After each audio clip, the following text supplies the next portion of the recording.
తలపై పట్టుకుచ్చుల్లాంటి జుట్టు ఇవాళ పలచబడిపోతుంది. నిస్సారమైన ఆహారం, నిత్యం అంతులేని ఒత్తిళ్లు, ఆందోళనలు నేడు సిరుల కుదుళ్లను పెకిలిస్తున్నాయి. 25 వయసుకే ఇవాళ మనలో చాలా మందికి జుట్టు రాలడం మొదలైపోతుంది. 3 వయసు నిండకుండానే కొంతమందికి బట్టతల ఛాయలు కనిపిస్తున్నాయి. అసలు జుట్టు ఎందుకు రాలిపోతుంది?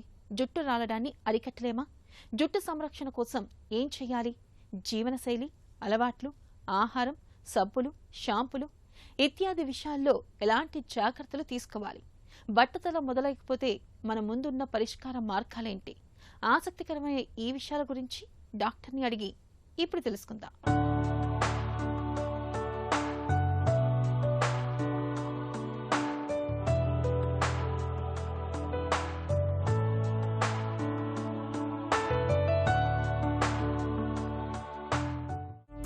రోజుకు ఎంత జుట్టు ఊడిపోతే సాధారణంగా భావించవచ్చు? ఒక్క హెయిర్ సైకిల్ అంటే 3 నెలలు. 0 to 100 అంటే తల స్నానం చేసేప్పుడు, తల దువ్వేటప్పుడు, ఆయిల్ పెట్టుకోవడం చేతికి కూడా వచ్చేస్తుంటుంది చూసారా? అవి కొంచెం ఒక మాదిరిగా ఒక లెస్ దాన్ 100 పోతున్నాయంటే దాన్ని మీరు అసలు దాన్ని వరియాల్సిన దాన్ని హెయిర్ ఫాలే అనకూడదు. నెక్స్ట్ ఒక హెయిర్ సైకిల్ అంటే 3 నెలలు అని చెప్పాను నేను. ఇప్పుడైనా ఫీవర్ వచ్చింది, సర్జరీ అయింది, లేదంటే ప్రెగ్నెన్సీ అంటే 9 నెలలు, లేదంటే యాక్సిడెంట్ అయింది, లేదంటే ఏదైనా మెంటల్స్ బాగా ఆఫీస్లో బాగా స్ట్రెస్ వచ్చింది, లేదంటే మ్యారేజ్ ముందు కూడా చాలా స్ట్రెస్ ఫీల్ అవుతుంటారు. అప్పుడు ఆ లెస్ దాన్ 100 అంటే రోజు కనబడే కొంచెం తక్కువ పోతూ స్ట్రెస్ దాటిపోయిన తర్వాత అంటే 3 నుంచి 4 నెలల తర్వాత ఏవైతే ఊడిపోవాలో అన్నీ పోతుంటాయి. తల ముట్టుకుంటూ ఊడొచ్చేస్తూ ఉంటాయి. దాన్ని మేము stress related are shock related hair fall అంటాం. టీలో వచ్చిన ఫ్లేమ్ అంటాం. సో ఇట్లాంటి hair fall less than 3 to 4 months ఉండాలి. ఆ లెస్ దెన్ 3 to 4 monthsలో మనం డాక్టర్ని కన్సల్ట్ అయ్యి సప్లిమెంట్సో లేదా చిన్న సీరమ్సో ఏదైనా కొన్ని విటమిన్సో తీసుకోవడం వల్ల ఆ స్ట్రెస్ రిలేటెడ్ హెయిర్ ఫాల్ నుంచి మనం బయటపడి ఆ హెయిర్ని మనం ట్రీట్ చేసుకోవచ్చు. నెక్స్ట్ ఇలాంటి హెయిర్ అంటే రోజు ముట్టుకుంటే పోతూనే ఉంది, 3 నెలలు 4 నెలలు దాటిపోతే కంపల్సరీ దగ్గరున్న స్కిన్ డాక్టర్ మీరు కన్సల్ట్ అవ్వాల్సిందే. సో దానివల్ల ఏమవుతుందంటే అట్లాంటి మ్యాసివ్ షెడ్డింగ్ పర్మనెంట్గా హెయిర్ తినే ఛాన్సెస్ ఉంటుంది. యువతలో జుట్టు రాలడానికి కారణాలేంటి? 10 ఏళ్ల నుంచే హెయిర్ థిన్ అవుతుందని, లేదంటే 20 ఏళ్ల నుంచే బట్టతలు వస్తుందని చాలా కంప్లైంట్స్ చూస్తూనే ఉంటాం. సో ఇంత చిన్న వయసులో రావడానికి ఒక కారణం ఏంటంటే అప్పుడు లైఫ్ స్టైల్ వేరు, ఇప్పుడు లైఫ్ స్టైల్ వేరు. డైట్ కానీ, జంకులో ఫుడ్ కానీ, విటమిన్స్లో కానీ, లైఫ్ స్టైల్లో కానీ, లేదంటే సన్ ఎక్స్పోజర్ కానీ చాలా మినిమం అయిపోయింది ఇప్పుడు. అండ్ అర్లీ జాబ్స్ 17 years 18 yearsకే జాబ్లు ఎంటర్ అవ్వటం, ఆ స్ట్రెస్ఫుల్ లైఫ్ ఫేస్ అవ్వటం, ఫాస్ట్ ఫుడ్స్కి అలవాటు పడటం, లేదంటే ఈ పొల్యూషన్కి ఎక్కువ ఎక్స్పోజ్ అవ్వటం, లేదంటే అస్సలు సన్ ఎక్స్పోజర్ లేకపోవటం, లేదంటే ఓవర్ ఎక్స్పోజర్ ఉండటం, ఇవన్నీ చిన్నప్పుడే అంటే 10 నుంచి 20 ఏళ్ల లోపలే మనము ఈ హెయిర్ ఫాల్ చూస్తుంటాం. సో ఇట్లాంటి హెయిర్ ఫాల్ మనము కొంచెం మన లైఫ్ స్టైల్ బట్టి కూడా ఉంటుంది. సో మెయిన్గా ఈ టీనేజర్స్లో 20 కంటే 25 కంటే అంటే ఇంకా యంగ్ ఉన్న వాళ్ళ హెయిర్ ఫాల్కి రీజన్స్ స్ట్రెస్, హార్మోన్స్, వాళ్ళ జీన్స్, వాళ్ళ లైఫ్ స్టైల్. ఒత్తిడి, నిద్రలేమి, మొబైల్ వ్యసనం వీటి మూలంగా కూడా జుట్టు రాలుతుందా? లాంగ్ టర్మ్ స్క్రీన్ చూడటం వల్ల దాంట్లో ఇన్ఫ్రారెడ్ రేస్ ఉంటాయి. ఆ రేస్ మనకి హార్మ్ అవుతాయి, హెయిర్ కూడా హార్మ్ అవుతాయి, కానీ లో కాన్సన్ట్రేషన్లో వస్తుంటాయి. అలానే స్ట్రెస్, ఫిజికల్ స్ట్రెస్ అయినా, మెంటల్ స్ట్రెస్ అయినా, హెల్త్ స్ట్రెస్ అయినా హెయిర్ మీద డెఫినెట్గా మన విటమిన్ డెఫిషియన్సీ ఉంటే అది one of the reason for hair loss.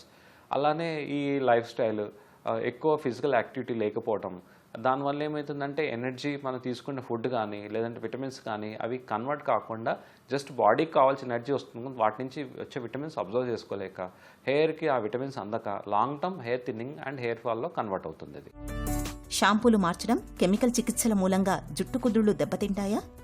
ఎంత నురుగు వస్తే అంత కెమికల్ అని అర్థం. సో మీరు షాంపూస్ అని ప్రిఫర్ చేయాలనుకుంటే మరీ ఒక ప్రీమియం కాకుండా, మరీ 1-2 రూపీస్ కాకుండా కొంచెం నురుగు తక్కువ వచ్చే షాంపూస్, కొంచెం ఎక్కువ కలర్ లేని షాంపూస్, స్మెల్ లేని షాంపూస్ మీరు పర్చేస్ చేసుకోవడం వల్ల అట్లీస్ట్ హెయిర్కి మనం స్ట్రాంగ్ కెమికల్స్ ఇవ్వట్లేదు. యాంటీ డాండ్రఫ్ షాంపూస్ అయినా, యాంటీబయాటిక్ షాంపూస్ అయినా, ఈ షాంపూస్ వారానికి ఒక్కసారి కానీ, స్టెరాయిడ్ షాంపూస్ అయినా వారానికి 2-3 సార్లు కంటే ఎక్కువ వాడకూడదు. ఏదైనా చిన్నపిల్లల షాంపూ వాడుకోమంటున్నాం. చిన్నపిల్లల షాంపూ అనేది ఎందుకు? వాటిలో కెమికల్స్ తక్కువ, న్యాచురల్గా తక్కువ ఉంటాయి.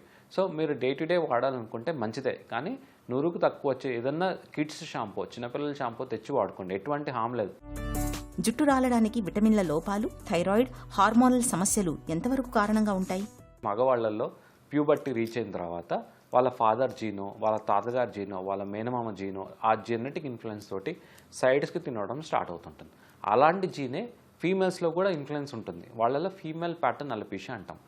థైరాయిడ్ అనే హార్మోన్ ఫీమేల్స్లో ఎక్కువ అబ్నార్మల్ ఉంటుంది వెన్ కంపేర్ టు మేల్స్లో కూడా ఉంటుంది, ఉండదు కాదు, కానీ ఎక్కువగా ఫీమేల్స్లో చూస్తుంటాం. ఈస్ట్రోజన్ హార్మోన్ అని, ప్రొలాక్టిన్ హార్మోన్ అని, టెస్టోస్టెరాన్ అని, లేదంటే ఇంకొంచెం హార్మోన్స్ ఉంటాయి, ఈ ఇన్సులిన్స్ కానీ, ఈ హార్మోన్స్ అన్ని ఇర్రెగ్యులర్ అవటం వల్ల ఆ ఎఫెక్ట్ ఏ హార్మోన్ ఇర్రెగ్యులర్ అయినా కానీ మేల్ హార్మోన్ టెస్టోస్టెరాన్ హార్మోన్లో కన్వర్ట్ అవుతాయి అన్నమాట అవి లోపల బాడీలో. ఆ హార్మోన్ వెళ్ళి హెయిర్ థిన్నింగ్కి, హెయిర్ ఫాల్కి ఒక రీజన్ అంటాం. వైటమిన్ డెఫిషియన్సీలో ఈ ఎండకి మనము ఎక్స్పోజ్ అయినా డ్రై స్కిన్ ఉండటం వల్ల, లేదా కరెక్ట్గా సన్ ఎక్స్పోజర్ లేకపోవటం, వైటమిన్ డి డెఫిషియన్సీ చాలా common reason for hair loss. అలానే ఆడవాళ్ళలో ఐరన్ డెఫిషియన్సీ, రక్తహీనత, ఎందుకంటే వాళ్ళకి న్యాచురల్ మెన్స్ట్రువల్ సైకిల్ తోటి లాస్ అయ్యేది కరెక్ట్గా డైట్లో అది రీప్లేస్ కాకపోతే లాంగ్ టర్మ్ డెఫినెట్లీగా హెయిర్ మీద ఎఫెక్ట్ పడుతుంటుంది. కాల్షియం డెఫిషియన్సీ కానీ, జింక్ డెఫిషియన్సీ కానీ, ఒమేగా డెఫిషియన్సీ కానీ, మనం తీసుకునే ప్రోటీన్ లోపం వల్ల కూడా సో హెయిర్, స్కిన్ రెండు డ్యామేజ్ అయ్యి అవి థిన్నింగ్ అవటం స్టార్ట్ అవుతుంది. జుట్టు రాలడాన్ని ఎలా అరికట్టాలి? ఎలాంటి జాగ్రత్తలు తీసుకోవాలి? ఇప్పుడు హెయిర్ ఫాల్ అవుతుందంటే మనం 3 నుంచి 4 నెలల కింద మన లైఫ్ మనం చెక్ చేసుకోవాలి. 3 to 4 monthsలో ముందు చెప్పినట్టు హెయిర్ ఫాల్ కంట్రోల్గా ఉంటే దానికి మనం చిన్న విటమిన్స్, అంటే ఇప్పుడు మీరు ఎగ్టేరియన్ అనుకోండి, బాయిల్డ్ ఎగ్ అనేది యూనివర్సల్ విటమిన్, దానికి మించిన విటమిన్ లేదు. సో ఆ ఎగ్ తీసుకుంటూ, ఫ్రూట్స్ వెజిటబుల్స్ తీసుకుంటూ, ఓకే, అండ్ లైక్ అన్ని సీజనల్ ఫ్రూట్స్ వెజిటబుల్స్ తీసుకుంటూ, మీరు తలస్నానం చేసేప్పుడు కొంచెం మీరు డ్రింక్ చేసే వాటర్ కుదుర్ల వరకైనా, హాస్టల్లో ఉన్నాము మేము, మాకు డ్రింకింగ్ వాటర్ కుదర అన్నా కానీ అట్లీస్ట్ కుదుర్ల వరకు అయినా మనం డ్రింక్ చేసే వాటర్ 1 లీటర్ అయినా పర్లేదు, ½ లీటర్ పర్లేదు, రూట్స్ వరకు అది ఆ వాటర్ వాడుకుంటూ అన్ని ఫ్రూట్స్ వెజిటబుల్ తీసుకోవచ్చు. 3 నెలలు దాటింది, 4 నెలలు దాటింది, నాకు హెయిర్ ఫాల్ ఇంకా కంట్రోల్ అవ్వట్లేదు, అప్పుడు డాక్టర్ కన్సల్ట్ అయ్యి సీరమ్స్ కానీ, విటమిన్స్ కానీ, న్యూట్రిషన్స్ కానీ, లేదంటే ఏదన్నా ఇంప్రాపర్ విటమిన్స్ ఏమన్నా హార్మోనల్ ఇంబ్యాలెన్స్ చెక్ చేసుకోవడం, లేదంటే విటమిన్ డెఫిషియన్సీలో B12 విటమిన్ 1 చెక్ చేసుకోవచ్చు, ఐరన్ చెక్ చేసుకోవచ్చు, కాల్షియం చెక్ చేసుకోవచ్చు, వైటమిన్ డి డెఫిషియన్సీ చెక్ చేసుకోవచ్చు, అలా జింక్ డెఫిషియన్సీ చెక్ చేసుకోవచ్చు. బాగా డెఫిషియన్సీ ఉంటే సిరప్సో, టాబ్లెట్సో, ఇంజెక్షన్సో లేదా డైటో తీసుకోండి. మన ఫౌండేషన్ బిల్డ్ చేసుకుంటే 3 to 4 months తర్వాత ఆ హెయిర్ ఫాల్ రిఫ్లెక్ట్ అవుతుంది. 2 months అయిపోయింది, 3 months అయిపోయింది, natural diet, fruits, vegetables, nutrition, మన ప్రిస్క్రిప్షన్తో కూడా హెయిర్ ఫాల్ కంట్రోల్ కాలేదు అనుకుంటే అప్పుడు పిఆర్పి లేదంటే మీజోథెరపీ అంటే ప్లాంట్ ఎక్స్ట్రాక్ట్స్ వస్తాయి, అవి తీసుకోవడము. కంపల్సరీ ఒక స్కిన్ డాక్టర్ దగ్గరే తీసుకోవాలి. అందరు డాక్టర్లు స్కిన్ హెయిర్ డాక్టర్లు కాదు. సో ఒక సైకిల్ లేదంటే మ్యాక్సిమం 2 cyclesలో ఇంప్రూవ్మెంట్ లేని వాళ్ళు పిఆర్పీలు చూసాం ఏ డాక్టర్ చుట్టూ తిరగకండి, ఎందుకంటే అది మీకు హెల్ప్ కావట్లేదు. Products, life style and diet వాడుకుంటూ, లేదు బాగాలేకపోతే ట్రాన్స్ప్లాంటేషన్ ఎలా లేదా మీరు డెసిషన్ తీసుకొని ఆ హెయిర్ని ట్రీట్మెంట్ తీసుకోవడం వల్ల ఏమవుతుందంటే ఉన్న హెయిర్ కాపాడుకొని ఉన్నవి త్వరగా పోకుండా చూసుకోవచ్చు. జుట్టు పలచబడడానికి పోషకాల లేమితో పాటు హార్మోన్ల చిక్కులు, ఇతరత్ర జబ్బులు, ఒత్తిడి, ఆందోళన వంటి మానసిక చికాకులు ఇవన్నీ కారణాలే. వీటిని చక్కదిద్దుకుంటే జుట్టు రాలడాన్ని మనం చాలా వరకు నివారించుకోవచ్చు. ఇక ఇప్పటికే బట్టతల మొదలైపోయినా, బట్టతల ఛాయలు కనిపిస్తున్నా హెయిర్ ట్రాన్స్ప్లాంటేషన్కి వెళ్లడం అన్ని విధాలా మేలు.